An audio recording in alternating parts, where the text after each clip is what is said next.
Tonight on Revolutionaries.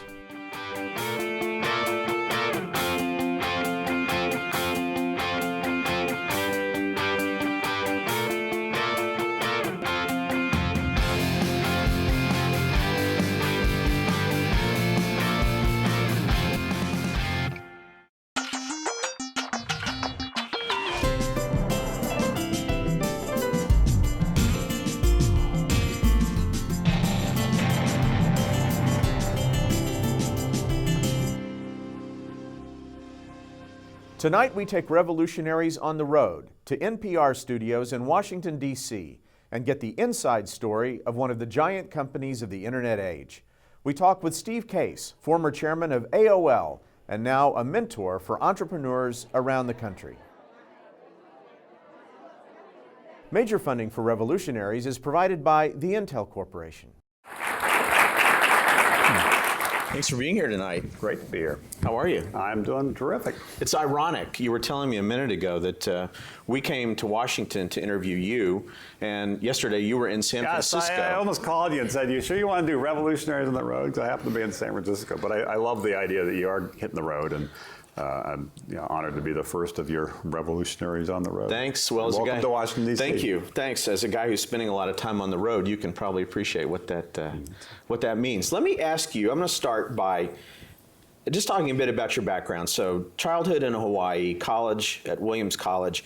You clearly had a vision, as I was talking about in the introduction, though, for the way that you believed the world was going to work, even as you were graduating. When did you get that vision, and why did you feel so strongly about it? I got it when I was in college, so it was 1979, 80, that time frame, and I was reading a lot of different things. I was about to graduate, trying to figure out what I was going to do, but I'd spent a good bit of time. I did some things in the classroom, but also some things out of the classroom. And one of the things I did out of the classroom was I was really curious about what was happening in terms of innovation and particularly what's happening in innovation and technology. And I'd read a bunch of things that were being tested, some interactive TV experiments and things called video text and teletext and these sort of electronic newspapers and home banking and things like that. And I was kind of intrigued. They were very small kind of tests, but they were interesting. And I also remember reading a book when I was in college called The Third Wave by Alvin Toffler, a futurist I'm sure many people have heard of. And I was really taken by this particular book because he talked about the notion of sort of an electronic cottage. We were on this, electronic frontier, and there are new ways that technology would connect people, and new ways that people could access information. And even though it was futuristic, and when he wrote it, which I think was 1979, it was well before that became mainstream. I remember reading it and being riveted by it, and said, "This is going to happen, and I want to be part of making it happen." There aren't many artifacts about the way that young entrepreneurs think when they're turning into young entrepreneurs. But as it turns out for you, either you or someone very close to you saved your job application in 1980 to the advertising firm J. Walter Thompson. This is in Walter Isaacson's book. I believe rejected me just for the point of factual record. Here's the quote. It says, "I firmly believe that technological advances in communications are on the verge of significantly altering our way of life. Innovations will result in our television sets becoming an information line, newspaper, school, computer, referendum machine, and catalog." That's very specific in 1980. I mean, that is a very specific vision of the way people were going to live their lives. And 34 years later, I still believe it. Yeah. The only thing that changed is at the beginning, obviously this was before the personal computer really had been invented. And, some computers existed, but there were still mostly mini computers.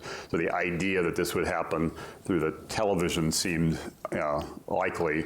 Obviously, a lot of it happened in that first wave through the personal computer, and then through mobile devices, particularly smartphones, and now is becoming more kind of connected to the television. But the idea, and it builds on this the thinking based on reading this Alvin Toffler book and just poking around in terms of some of the experiments that were happening at the time.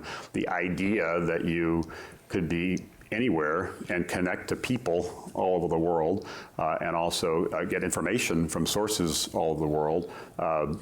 It was obvious. Now, like many of these things, what seemed obvious to me in 1980 really took a while. It wasn't until the mid-90s that what we now all think of as the internet it became popular, and for more than a decade when we were pursuing this, it was a struggle. It was not really taking off. And there were many times where friends and families, my parents said, are you sure you believe in this? Because it doesn't seem like people are buying into it. And why the television? I mean, was that the main screen and everyone's That was just the main home screen, and some of the initial kind of experiments that some companies were doing tended to focus on the television, because it was the main device. Remember, the phones at the time had no display, and computers didn't really exist. So it certainly didn't exist in homes. So the only device that was pervasive in homes was the television. That was a screen with sort of the ability to transmit signals to it. So the initial expectation was the television would be a key part of this whole revolution. You went to, there weren't many, let's say, conventional routes to the vision that you were wanting to pursue. So you ended up going to two of the great marketing companies in America, first Procter & Gamble and then Pepsi. What did you learn in marketing in those companies, for a guy who has already had a very strong marketing orientation already, that helped you along the way eventually in your career? I learned a lot of things, and I think again, when I graduated in 1980, I was passionate about this idea. As it mentioned in this letter to J. Walter Thompson, I wrote to a lot of people a similar idea that the world's going to change, technology is going to change it, communication is going to change it. Hire me, and I will help you figure out this world. And most people probably got the letter and said, what is this guy talking about? But at the time, there weren't companies to go to pursue this. It was just still in the earliest stage. And so I said, even though I think that's a big idea, something I'm pretty passionate about, I'm going to have to get there in some other way. And it became, what companies could I go to where hopefully I could make a contribution, but also could learn a lot. And Procter & Gamble was and is a great marketing company. I had a great training program because I didn't have an MBA, just had a college degree. I said I really want that job because it's a great company and I'll learn a lot, and particularly learn a lot about marketing. In their case, I think they do a great job of understanding consumers, not just kind of talking with them among themselves in their office about how the world might exist or change in their view, but actually getting out in the market, talking to real consumers, whether it be focus groups or test markets of different products, and really find out what real people are thinking. I also learned the importance of simplifying things. That one of the things that P&G, I assume they still do it, really kind of push their newbies like me to do is to basically make a recommendation in one page. Not have a long memo. It's much harder to write a one-page memo than it is to write a 20-page memo, and being succinct and clear about your recommendation and why, I think, was a lesson. And the third, which became actually very helpful when AOL started expanding, was the idea of sampling, that they used free samples, free trials. If they're launching a new shampoo, they would basically have little samples of that shampoo and bundle it in with newspapers or send it to you via mail. And the idea that to get somebody to try something that they haven't tried before, you got to give them a free sample of it was important. PepsiCo was a little bit different. P&G was a great company, but it's kind of a top-down command and control kind of classic company. The part of PepsiCo I was involved was pizza, the restaurant division, and that was more bottoms up because it really was kind of run by the franchisees out in the field, not by the executives at the corporate level. And so for me, that was an interesting dynamic, and I realized that, again, the great innovation happens on the fringes, and you have to be paying attention to what's going on those fringes, not just what's being cooked up in the R&D labs at the corporate headquarters. Get out there and find out what's happening, and so all those lessons, I think, ended up being helpful as we tried to take the idea of online services and the internet and make them part of everyday life. And then at the same time, there's the rise of the personal computer. At exactly the same moment, Apple is bringing personal computers into the marketplace. People are buying them, starting to experiment, and then you do an incredibly brave thing. You decide Apple has got to become a partner, and you move to Cupertino, and somehow you talk Apple into giving you a desk at Apple. And you're there insisting that Apple is going to partner with you and make this business go. How in the world did you get a desk inside Apple Computer? I think people started feeling sorry for me because it was a few years later. To quickly go through, the game line product, even though it seemed like a great idea, failed. Yeah. And the reason was the Atari video game market, just as the game line was coming to market, kind of imploded. So we had to reposition it away from Atari game machines to this new PCs, home computer right. business. And our first partnership was with Commodore. The most popular home computer in the mid-1980s was a Commodore 64. So we worked with them to create a service called Q-Link that was customized for Commodore. And then we worked with Tandy, which had a really strong personal computer line at the time, to create a service called PC Link, and we also worked with IBM to create a service called Promenade. So our business for most of the mid to late 80s was private label online services in partnership with PC companies. And we knew Apple was a key partner, and they had never licensed their brand name to any other company. And we decided we're going to figure out some way to get them to do that. So I did move to San Francisco for about 6 months and did show up every day at their office trying to figure out some way to break in, talk to the marketing group and the product group and also the customer service group. And the customer service group was the most interested. They said, well, this could be interesting if we created an Apple branded online service in partnership with our company. That could be an interesting way to provide customer support to Apple users and then other services over time. So that was our inroad. But it took a while, a few months to kind of get them to kind of commit to it.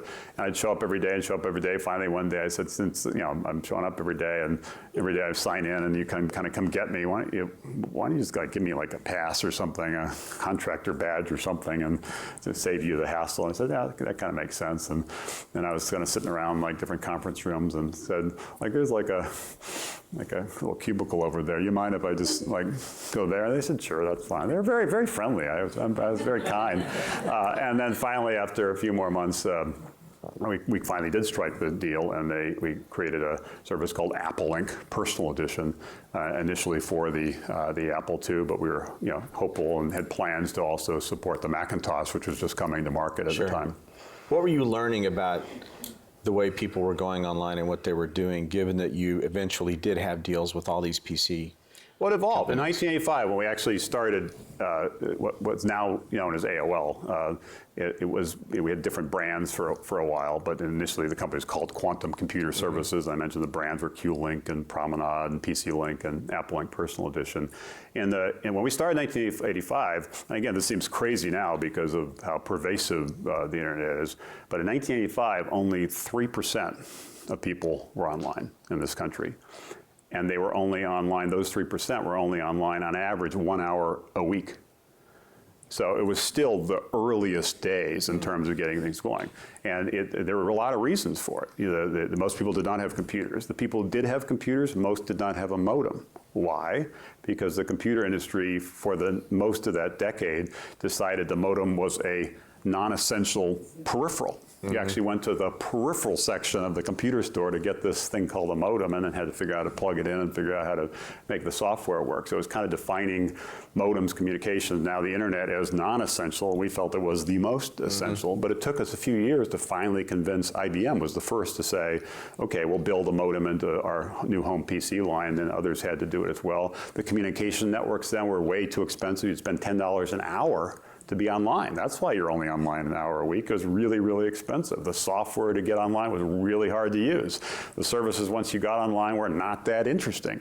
So there actually were some reasons why it was only 3% of the people using it only an hour a week, and we just had to kind of knock away at those by making the software easier, the services more compelling, the communications networks cheaper, building modems in so they became ubiquitous, and when you turned on your computer, it automatically gave you the option to get online. online. It took us about 5 years to kind of put that basic foundation in place, that basic framework in place, so it really took off. So we had to just do custom services. The Commodore 64 audience was more interested in games. So we did a partnership with George Lucas and Lucasfilm to create the first graphical multiplayer game in the late 1980s using a 300 baud modem. And so how do you create something for that audience? With IBM, their interest when they were relaunching their home computer line was learning, education. So we created a lot of services around learning education. Apple, as I mentioned, was interested in customer support and software downloading and features like that. So the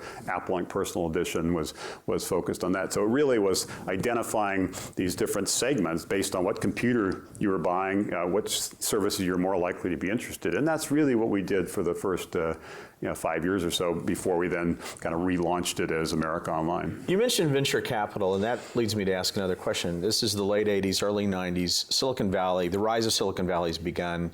Tremendous amount of money flowing into and out of venture investments there. You didn't do that, and you stayed in Washington, D.C., and you didn't relocate or try to go to the Valley. What was your thinking about that, and how did you view Silicon Valley and what was happening there at that point?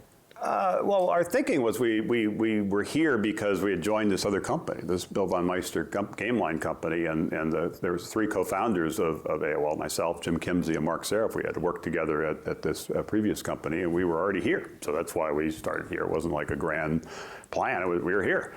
And once we got going and we hired some engineers and started with a couple dozen people, it started expanding. And there was a point where we debated whether we should move to Silicon Valley because that was where a lot of the, obviously a lot of the momentum was. But we concluded we should stay here, and it actually turned out about to be the right thing. It took us a little longer to hire people because there wasn't the same level of talent, and particularly entrepreneurial talent. We had to lure people away from large companies typically and said, well, we're a small company and we're going to cut your salary if you join us, but we have this thing called stock options and we think that's going to be worth something. And some people bought into that, most didn't. And they said, no, I'm not going to go from this company that's doing well and I'm getting paid pretty well to a company that may or may not make it, and even I'm going to take a big salary cut. But there were enough people who believed in the idea that they were willing to join. And once they joined, they really were passionate about that. And because there frankly weren't as many entrepreneurial companies here at the time, it's changed since then. But at the time, once we got them into our world, they tended to stay. So they were more loyal, partly because of the mission, but also because there were fewer options in terms of technology and innovation and entrepreneurship here. So it ended up working out well, and now 30 years later, it's great to see the Washington D area. It's really developed nicely as a entrepreneurial ecosystem. There's a lot of momentum here. Then something else happens that turns out to be pretty crucial, but it's not necessarily well known. The internet was growing at that point, but it was entirely restricted. Only universities, government agencies, certain other entities who were approved by the government could get a connection to the internet. Then in 1993, the Clinton administration opens the internet to everyone and says, if you're a commercial company, if you're a private company, you too can come connect to the internet. The pipes are open and do what you want to do with it. When did you first understand that the opening of the internet might be crucial to the kind of vision that you we knew had? it all along. Because as you're describing, we essentially were living in a parallel world. From even the time I read this Alvin Toffler book in 1979, 1980, until that 1992, 1993 timeframe, everything we were building was separated from the internet. We built our own email system. We built our own kind of page description language. We built everything on it. And everybody else competing, Prodigy and CompuServe and The Source and The Well, and everybody else was sort of doing the same kind of thing. It would have been illegal for us to connect our commercial online service, AOL, to the internet until that change happened. It was restricted to essentially government use and university use. But we knew once that bridge was built, it would have the potential to accelerate the growth, and there would be more kind of standardization.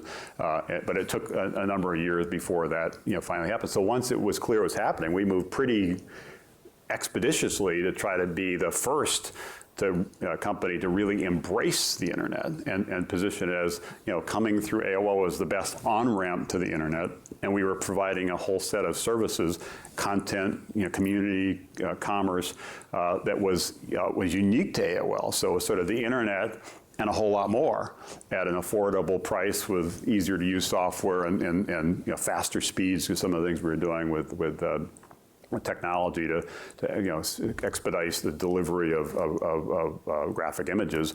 That was the message in the mid-90s. AOL was the path to the internet, and at the peak of AOL's growth, I think about half of all the internet usage in the United States was through AOL because we had positioned ourselves as that on-ramp. Well, it really was one of the most explosive corporate growth stories ever in the history of the country, was the growth of AOL in the 1990s. And you did something else that's really interesting. AOL became a content company, not just simply a way to get on the internet or to navigate the internet more easily. And I'm not talking about the Time Warner thing. We're going to get to that in a minute. But AOL as a company was offering a lot of content channels and partnering with a lot of content people in addition to your other lines of business. Why did you decide that adding that or even pivoting to content was an important thing? Our strategy always was to be differentiated. And so we did want to provide the best, fastest, cheapest, most usable on-ramp to the internet, including the World Wide Web. So you could use AOL to get to anything. But in addition to that, we wanted to provide a portfolio of services that were exclusive to AOL. So that if you had that on-ramp to the internet plus a bunch of things that were exclusive to us, why wouldn't you go with us? And it was a mix. Content, community, commerce, things like that were all part of it. And also, context, just how do you make it simple was important. The core to it always was community, was people. We always believed that was the killer app. When we launched our first service in 1985, we launched instant messaging, which then led to AIM and texting and a lot of other things. We had launched People Connection, a lot of people would go into chat rooms. I mentioned we launched this game with Lucasfilm, a multiplayer graphical game where real people were playing against each other. People was the core. It was the soul of the medium. It was, for us, the killer app. That was always our focus. But after making that the main focus for pretty much a decade, we said this next wave, as we try to reach even more people and differentiate even more significantly, content is going to be more important, and brands are going to be more important. Some of that was going to be user-generated content, message boards and things like that. But some of it also is going to be some of the best known, best respected, most trusted brands. So we did a partnership in the early 90s with Time Magazine, for example, and about the same time with the Smithsonian, the first time a museum went online. We were establishing these partnerships with respected brands because that would help differentiate us, number one, and number two, it kind of legitimized the medium, that more people would be willing to get on the internet because of these trusted brands. So that's when we still focused on community at the core, but that's when we made more of an investment in content. We also launched around that same time frame our own investment effort in AOL Greenhouse and then AOL Studios to actually help incubate and invest in some of these new content brands. We wanted the best of the old traditional legacy brands, if you will, that people knew and was part of, brands that were part of everyday life. And we wanted to supplement that with the next generation of brands by incubating them and investing in them. So here we are. You've got us all living in a world where we're getting lots of AOL CD-ROMs free in the mail. There's your free sampling. The most famous but unknown voice maybe ever, Elwood Edwards, is telling us you've got mail and telling us goodbye when we log off. Millions of people have the email address ending at AOL.com. How many people still have your AOL.com email address? Well, see, lots and lots. And we're all instant messaging and IMing and using content. And then comes the merger with Time Warner. Just talk a bit about the hope for that merger. I mean, here you mentioned Time, the publishing empire of Time, the film empire of Warner, the cable empire of Turner, the internet empire of AOL, all coming together under one roof. Why was that so important at that moment in AOL's history? Well, it's really several things. First of all, and in terms of the vision of it was, we announced it in January of 2000, so almost 15 years ago. And the press release, I read it recently, but I believe it basically talked about the world converging of technology and media and the opportunities in new areas like digital music and video and even television. We believed over time would work more like the internet, where you pick sites as opposed to have kind of scheduled programming. We had that sense, and the combined assets of all these companies should have positioned us better than anybody to kind of lead into that future. So that was a part of it.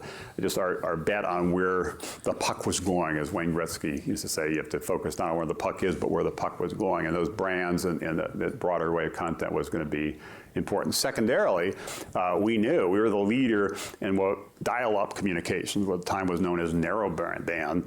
We did not have a clear path to broadband. The cable companies really controlled that, and we were unsuccessful in a variety of efforts to, even here in Washington, to have them open that up. The phone company, because of what happened with the breakup of AT&T and some of the rulings by Judge Green more than 30 years ago, basically was forced to open up their network, and that unleashed enormous innovation in the sector, including the commercialization of the internet. The cable industry was allowed to keep things closed and more controlled in the broadband world in this kind of late 1990s timeframe. So we were concerned, what is the path to broadband? And Time Warner had the largest cable system in the country, Time Warner Cable. So that would give us a path to broadband. And the third was more of a diversification issue. I mentioned that we'd seen the value of the company grow quite dramatically. Actually was the best performing stock in the 1990s, more than Microsoft or Cisco. I think it was like a 12,000% increase, something like that. And we'd gone, as I said, from the public offering in 1992 of $70 million to the time we announced the merger in January 2000, I think it was $150 or $160 billion.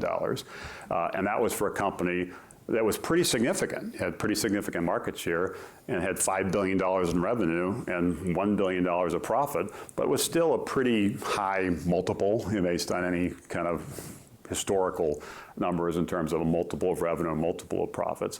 And so we basically concluded it would be better for our shareholders to, instead of owning 100% of a company that had $5 billion of revenue and $1 billion of profit, was to negotiate a deal, which we did, to own 55% of a company, AOL plus Time Warner, that had $40 billion of revenue and $10 billion of profit, and a much more diversified mix of businesses. So the decision to merge really was driven partly based on the strategic sense of where the market was going, partly based on an imperative to figure out a path to broadband, as well as a recognition that the company would be more stable and more likely to be valuable if it was part of a larger entity with some of the other brands. Time Warner Cable, Time Inc., Warner Brothers Studios, Turner, including CNN, Warner Music, HBO. It was a great set of iconic brands and pretty significant businesses. So that's really what led us to conclude to merge.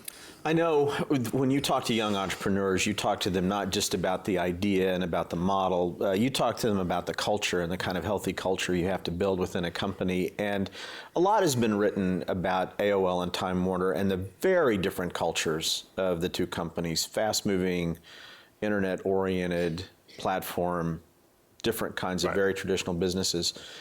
In the end, how much do you think that cultural difference between the two companies influenced or affected the merger? It was huge, and it goes back to what I said earlier, the Thomas Edison quote, vision without execution is hallucination. I think the vision of the company was sound, and even today, looking back at that, people seeing what's now happened in terms of convergence and the growth of new businesses like YouTube, or the launch by Apple, the iPod and the Apple Music Store. These are things that AOL and Time Warner should have been able to lead on, given the assets they had. But ultimately, it's not about vision, it's about execution. And execution is about people. And the reality is different people were focused on different things. And we knew that going in, that Time Warner had a lot of independent divisions used to doing different things, but we thought the promise of this digital age and the power or the potential impact of this combined company would lead people to focus more on what could bring everybody together and help all the different businesses. And we also believed that, we knew that the history of Time Warner really had been built through acquisition. And each of the divisions at one point was a great entrepreneurially led entity. Henry Luce created Time Inc. Jack Warner created Warner Brothers. Ted Turner created Turner. These are iconic entrepreneurs. So it was a family of entrepreneurial businesses that had gotten scale. So we're hoping to re-inject some of that entrepreneurial passion. But people didn't work well together. It was frustrating to watch. As part of the merger, I agreed to step aside as CEO, so I was playing kind of a more of a passive role as chairman of the board, but didn't have any operating responsibility, including AOL didn't report and Jerry to me. Levin became the CEO. Jerry Levin became the CEO, and it was just hard to get everybody to work together, and that was made more difficult because within months after announcing the merger, the economy kind of went into tailspin, and internet stocks went into tailspin. There were a bunch of companies that went bankrupt, and a lot of companies lost 99% of their value in the year or two after the merger, which put pressure on our stock, and people saw the value of it decline, which created more anger pressure and frustration among people in the company, and more kind of pressure. So I think the idea was a good idea. I still believe that, the vision, if you will, but the execution was not there, and there were some external factors that contributed to that. But at the core, people were not aligned around the same vision, working together, collaborative. So one of the takeaways for me, which I do share with entrepreneurs, is that innovation, entrepreneurship is a team sport. If everybody's doing their own thing, you're not going to win. You've got to be aligned. You've got to be working together. You've got to be kind of in it to win it as a team. And sadly, the part of the story of that merger was people did not work together as a team, and great opportunities that could have been captured did not get captured. And actually, there started to be reverse synergies. Instead of positive synergies, there were negative synergies, and initiatives that AOL was launching, for example, around communications long before Skype and other WhatsApp came out. AOL had a slew of products. Well, the cable division wanted to kill that because they also were doing something. And so there was, the positives of the merger didn't really materialize, and some negatives did in a context of a market that was significantly and kind of being corrected. And that really led to something that turned out to be a great disappointment. But I think there are a lot of lessons in terms of this idea of vision without execution is hallucination, right, and a lot of lessons about people and team and trust and relationships. All right, so let's talk about today and where you've moved on to. Talk about your vision for Revolution. It's just an incredible series of things that you're doing with a lot of amazing people inside of it, many of whom you've known for a long time. How did you put this together, and what was your vision for what you wanted it to do? Well, it evolved. I think it's a lot of these things. When I first stepped down as CEO of AOL almost 15 years ago, I started making some investments, just personal investments. And we invested in things like Zipcar over a decade ago, the first kind of sharing economy company, which was really pioneering the idea of car sharing, and invested in some healthcare initiatives, including one is now a public company called Everyday Health, a bunch of different initiatives. And that was the first wave of it. And that we kind of like doing that. We kind of like backing entrepreneurs and providing some capital, but also some mentoring and some help and thinking about strategy and partnerships and so forth. So then it evolved from starting there 15 years ago to about 10 years ago, kind of forming Revolution as an entity, kind of a holding company with the vision of we invest in people and ideas that can change the world. And we're looking for those great entrepreneurs with great ideas that really have the potential to build great, valuable businesses, but also can improve our lives, improve how we learn, improve how we stay healthy, improve how we eat, improve how we get around, fundamental aspects of our lives, and use the prism of innovation and entrepreneurship to kind of usher in a better way for people, and in the process disrupt a traditional industry, and in the process create a significant, valuable company. Exactly what we did with AOL. The idea that we had when we started in 1985 that someday everybody would be online, it took us a long time, but eventually we got there. There are a lot of entrepreneurs out there with similarly great, bold ideas, and we want to back them and help take their ideas and help them execute against that vision and build significant, valuable businesses. So it evolved over time, and as we've done, kept expanding, adding more people, making more investments, but it's been a lot of fun, and it's really been a way to see what's happening around the fringes and try to help some of those ideas, just as we saw our evolution kind of move from the fringes to the mainstream. I'm going to talk about Rise of the Rest in just a second, but just take us through some of the companies that you're involved with now that you're really most excited about and that you think really symbolize what you're talking about. It's a mix. One recent investment, actually just came back from a board meeting from it, is Revolution Foods. This is a company started 8 years ago by two moms who basically said, kids, when they're in school, should have better lunches. They should be healthier, they should be more nutritious. That will help them be on a better path to kind of healthy behaviors early on that will reduce the risk down the road of heart disease and obesity and so forth, and also will help them, if they have a better lunch, have them learn more in the afternoon, so that's kind of a double win. And they concluded that the lunches now in this country are generally not very good. Yet it's a $16 billion business. So these two moms said, we're going to go fix it. And now Revolution Foods is a $100 million business that has done 140 million lunches, and they're growing like crazy. So we invested in that idea because we believed in the team, we believed in the idea, we believe everybody should have a healthier lunch, and the prism of entrepreneurship is a way to provide that that path to make that possible. We've also invested in companies, including one not too far from here called Optoro, which is in a more of an enterprise business. But I don't know if you focused on this. I hadn't until we looked at this company. But if you buy any product, consumer electronics in particular, from Best Buy or Staples or anybody like that, on average about 10% of that gets returned. And it's a $250 billion business. And once it gets returned, it doesn't get resold as new, it gets resold as used, and on average, only about 20% of the value is recovered. And so they created a software platform and a marketplace that can double, the what's possible for those retailers, which creates $50 billion in value. So that's an example. Runkeeper in the mobile fitness space, we really believe that if people have better tools to think about and manage their health, they will make healthier choices, and they become a leader in sort of the mobile fitness and health market. There are all kinds of great ideas that we try to back across the whole sectors of the economy and across the nation. We part of our Rise of the Rest belief is we're kind of putting our money where our mouth is, and we've said that we expect 90% of our investments to be outside of Silicon Valley, which is not to say Silicon Valley isn't awesome. Everybody knows it's awesome, and most of the investors are focused on that, and most investors are not focused on some of these other places around the country. So we want to be the helping hand to help those entrepreneurs. I think it's a better opportunity as investors too, and so there's a sort of a selfish aspect to it. But we think it's a way to lift up some of these communities and lift up some of these regions. And the rest is between the two coasts, right? It's not Silicon Valley. Right. It's not New York and that corridor. Just so everyone knows, it's not just a really amazing bus tour where you're meeting entrepreneurs. You're putting money against this, right? It's up to $100,000 for the best ideas that you There's really uncover. two things we're trying to do. One is within each of these cities, and we did 4 cities in June: Detroit, Pittsburgh, Cincinnati, Nashville. Next week we'll do 5 more: Madison, Minneapolis, Des Moines, Kansas City, St. Louis.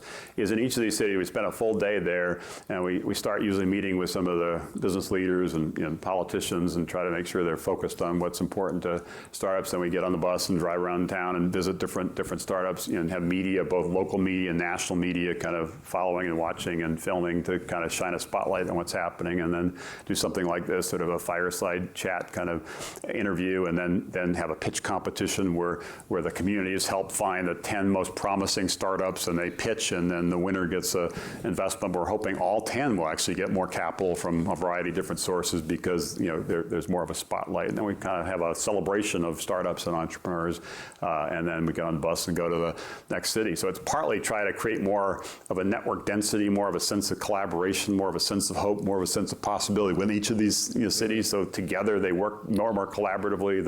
The business leaders, the politicians, the startups, the universities working together to lift up the community, make it more entrepreneurial, but also to shine a spotlight on what's happening in all these places, which over time we hope, and we're beginning to see some evidence of this, but we hope it will accelerate over the next 5 or 10 years, that there will be more media attention celebrating the entrepreneurs in Pittsburgh and Des Moines, not just in Palo Alto and Manhattan, and then more investors will be getting on planes to find their great entrepreneurs all over the country. And these cities, part of the reason it's been fun It's a reminder that the evolution of the American economy and the arc of the American story is multifaceted and multi-region. When we were in Detroit, it was pointed out that 50, 60 years ago, Detroit was Silicon Valley. Because at that time, the hot technology of the time was the automobile. And Detroit was the epicenter of innovation, not just in this country, but in the world. And Detroit was rocking and rolling. That lost its entrepreneurial mojo, kind of lost its way, and recently declared bankruptcy. And it's fighting its way back by betting on startups. 100 years ago, Pittsburgh was sort of Silicon Valley. Because at the time, the Industrial Revolution was the hot thing, and Pittsburgh was the steel capital powering the Industrial Revolution. So these things kind of ebb and flow, and if we're going to have a strong nation with a strong economy, we have to recognize that we have to support our entrepreneurs everywhere, not just in a few places. We can't have all our eggs in a few baskets. And are you finding in places like Detroit and Pittsburgh, your theory is proving out? You've got great entrepreneurs with great ideas there. Oh, absolutely. And we actually, again, let me be clear, particularly because you're going to go back to the Computer History Museum in Silicon Valley. I want to be very clear. I love Silicon Valley. I'm proud of Silicon Valley. It remains sort of the pride of our country and the envy of the world, and I believe that will continue. And they're great entrepreneurs building great companies backed by great investors in Silicon Valley, full stop. But they're also great entrepreneurs in the rest of the country. And we should focus on that. And that's part of this Rise of the Rest effort. That's part of our investment, kind of strategy at the Revolution. But just one example, the winner of the pitch competition in Detroit had started his company in San Francisco and then decided to move to Detroit for 3 reasons. Number one, a dollar goes a lot farther in Detroit, both in terms of the money the company raised goes farther, office rent is lower, salaries are lower, and the people that are employees, it goes further because apartments are cheaper and homes are cheaper and everything is cheaper. So it's, economically there is a driver. You can get a lot further whether you're a company or an individual in some of these places than in San Francisco. Number 2, he actually was from Detroit and wanted to go home. So for lifestyle reasons, he felt like this was the time. He'd actually rather be living and raising a family in Detroit. Third, Detroit has had a tough run. It's been difficult. It declared bankruptcy. He wants to be part of the rebirth, our renaissance of Detroit. That was a battle he wanted to fight. So he moved his company from San Francisco to Detroit. I think you'll see more of that, not just Detroit, but Pittsburgh and some of the other places we've talked about. And what's happened structurally in the technology industry is now easier and cheaper to start companies, and you can outsource more to Amazon Web Services or other providers. And as a result, companies that 10 years ago needed to be in a place like Silicon Valley because it needed a certain amount of infrastructure and talent now can be more broadly dispersed. So this is a great question to ask Steve Case. What were your family's personal computer habits in the 80s and 90s, and how did they influence you in AOL? Well, I'd say that I'd have to separate it in 2 parts. My family, in terms of thinking about my parents, always motivated me because they were relatively slow adopters, not early adopters. And for most of the 80s and 90s, my mantra at AOL, as we try to get America online, is we need to make this easy enough for my mom to use. This was like the rallying cry, which, by the way, my mom was always a little offended by. She said, I'm way better than your dad. Why don't you talk about your dad? But I had already locked into the mom thing, and it seemed to work and got people motivated, so it was the mom thing. So it was, how do we make this so easy, so accessible that my mom could use it? That was one factor. And then in terms of raising your own family with 5 kids, watching how they use technology, and they are part of this digital natives because they kind of grew up with these tools, absolutely helped instruct what we're doing, including some of the things that we were quite active on even 15 plus years ago about how do we give people the benefits of the internet, but also protect against some of the risks. So we spent a lot of time on issues like kids and how do you keep them safe and parental controls and things like that. A lot of issues around privacy and security, a lot of investment both with AOL and then with the Case Foundation that my wife Jean, who's here here has run for 17 years now on a digital divide initiative. We wanted to make sure this technology did not exacerbate the divide between the rich and the poor, and we wanted to use it as a tool to give people more opportunity. But 15 years ago, we launched this initiative and built 1,000 computer centers with a variety of different partnerships. There are a lot of neighborhoods in this country that did not have computers, did not have internet, and often their homework would get assigned that required it, and these kids didn't have it, and we wanted to make sure they did. So we made a lot of investments to try to deal with that. So we did learn from watching our own experience, our consumption, kids, friends, others, how they were using these technologies, and that helped us continue to optimize it while trying to play this longer game about building a medium that could change the world, that could be as pervasive and but even more powerful and positive than the television or the telephone or other technologies that had been so seminal in the previous century. Here's another great question. Did you ever fear failure, and how did you overcome that fear in order to keep pursuing your goals? I did. I mean, we actually launched again at the Case Foundation a couple of years ago an initiative called Be Fearless, which if you haven't seen, I'd encourage you to look at, because it's really about this issue of how do you kind of get people to kind of swing for the fences and take risks. Because Babe Ruth, the baseball star, people used to remember him because he was the home run king. That was the good part, but they didn't necessarily focus on. He also was the strikeout king. He got up the plate, he was swinging for the fences, and if you swing for the fences, you are going to miss a lot. But if you don't swing for the fences, you're never going to have a home run. You're never going to have a hit. That strategy, that belief, has always kind of motivated us, and is part of the Be Fearless effort. In terms of my own fear of failure with AOL, there were many moments where it didn't look like we were going to make it. We were running out of money. The partnership we lost with Apple was a crisis. We had many of those near-death experiences before we suddenly became a 10-year in the making overnight success. What helped me was, even though I did worry sometimes that we might not make it, I always believed in the idea. I knew in my heart the idea of the internet, the idea of getting everybody online, the idea of how this could transform our lives. I always believed in, and that was sort of the North Star, the light at the end of the tunnel that kept me going, even though we had some rocky moments, particularly in the first 5 or so years when we launched the company. Your point about execution being everything led to this question: what makes execution good? And if you can name one thing that's the most important, what would that be?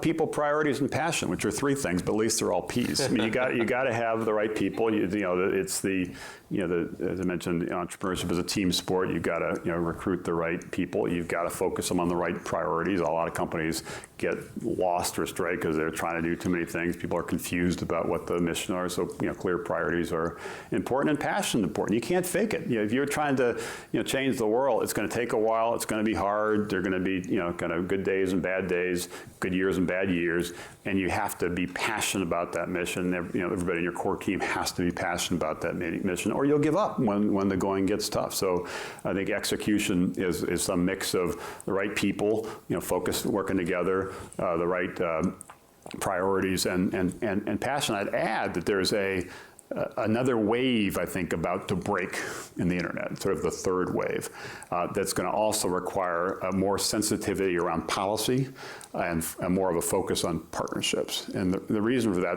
just as background, the way I think of it, the first wave, and we talked a lot about that tonight, from sort of 85 to 2000, was simply building the internet, building the foundation of the internet, getting people connected, getting people to understand why it was important. So that was sort of the first 15 years was just building the internet. The last 15 years, sort of the second wave, has been building on top of the internet, because it already existed. The focus and the innovation, whether it be Facebook or Twitter or Google or others, was building apps, products, services on top of the internet. And that's been a really important wave. That's become a very hits business, where viral distribution and word of mouth becomes really, really important. And it has been, it has created the opportunity for more overnight successes. That Snapchat, as a recent example, didn't exist a few years ago, and suddenly is a phenomenon. That's been the second wave. The third wave, which I'm really excited by, is because we already built the internet and then built things on top of the internet. The third wave is about integrating the internet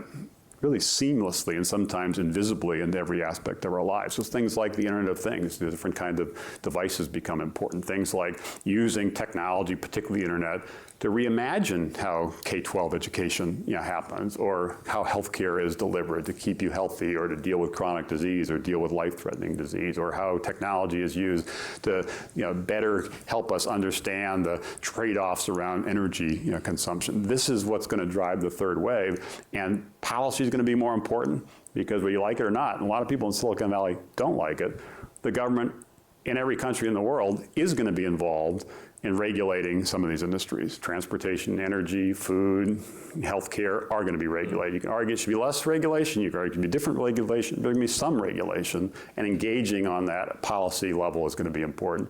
And partnerships are going to be important. Unlike the second wave, where you could go alone, in this third wave, you got to go together. And there's a great African proverb that I think is going to be the heart and soul of this third wave, which is, you want to go quickly, you can go alone, but if you want to go far, you must go together. And you're going to need strategic partnerships in this third wave. If you're trying to reinvent education, you're going to have to partner with the schools. If you're trying to reinvent healthcare, you're going to have to partner with the doctors and the hospitals. If you're a startup trying to change some of the industry, you're going to have to partner with some of the larger companies in those industries. You're going to have to co-opt some of these folks, not just ignore them, which was more common in the second wave. So execution is a lot around people and priorities and passion, but the two P's I would add for this next wave, this third wave, would also be policy and partnerships. There's a final P, ironically, in this discussion, which is philanthropy. You've devoted a considerable amount of the last decade to that. Talk a little bit about where you're putting your time and interest and what you really hope to accomplish as really a great philanthropist these days. Thank you. First of all, I should say my wife, Jean, has been the CEO of the Case Foundation for all 17 years, so she really takes the lead on our philanthropic work. I'm involved in some of it, but mostly she's driving it, and I take the lead on the investment side with Revolution. But I mentioned before, the vision for Revolution is we invest in people and ideas that can change the world. Well, guess what? Our vision for the Case Foundation is exactly the same. We invest in people and ideas that can change the world. And we look for great entrepreneurs in the social sector who want to bring their ideas to scale. And we've done a number of things that are startups. I mentioned the Digital Divide initiative we did called Power Up. We've done a number of things that we think of as growth speed ups, using investment terminology. We've been big supporters of Special Olympics and Habitat for Humanity and organizations like that. But our particular focus, particularly in the last 5 years, has been using entrepreneurship and collaboration to deal with big problems in our world that require this cross-sector collaboration. There is a role, a seat at the table for business, but you've also got to engage the NGOs, the nonprofit sector, and you've got to engage governments. How you drive that collaboration, we think, is going to be critically important. One focus recently, last couple of years, has been on impact investing. How do we get people to look at the possibility? 100 years ago, if you were an investor, you focused on return. Then we had some problems, including the Depression. People said, well, actually, you should focus on return, but also focus on risk. So it was risk, return and risk. That's basically been what's driven most investment decisions for the last half century. We think the next half century, they'll add a third aspect, which is impact. What is the impact of this business? So it'll be risk, return plus impact. And there are more people that are looking at this space and trying to look at using business as a tool for social change to drive this forward. And we also spent a lot of time on all the different Case Foundation initiatives trying to build this collaboration, try to get more people to the table, and how to encourage people to take more risks, which is why we launched the Be Fearless initiatives. And not surprising, given what I mentioned earlier about innovation and entrepreneurship being so central to the story of America in the last 250 years and so central to the future of this country. We've also done a number of initiatives through the foundation focused on that, including launching the Startup America Partnership and support of an organization like Up Global with their Startup Weekend program. So it's a variety of different programs. I'm very proud of what we've been able to contribute there, mostly by engaging other people and using that same African proverb I mentioned, trying to go far by going together with everybody at the table trying to push forward. You've been very generous with your time tonight. It's been a fascinating conversation. Steve, thanks very much. Please join me in thanking Steve Case. Thank you. Rise of the Rest is the way Steve Case is taking his entrepreneurial experience out to the rest of the country. There are hundreds of stories like this at the Computer History Museum. Join us next time for the Computer History Museum presents Revolutionaries.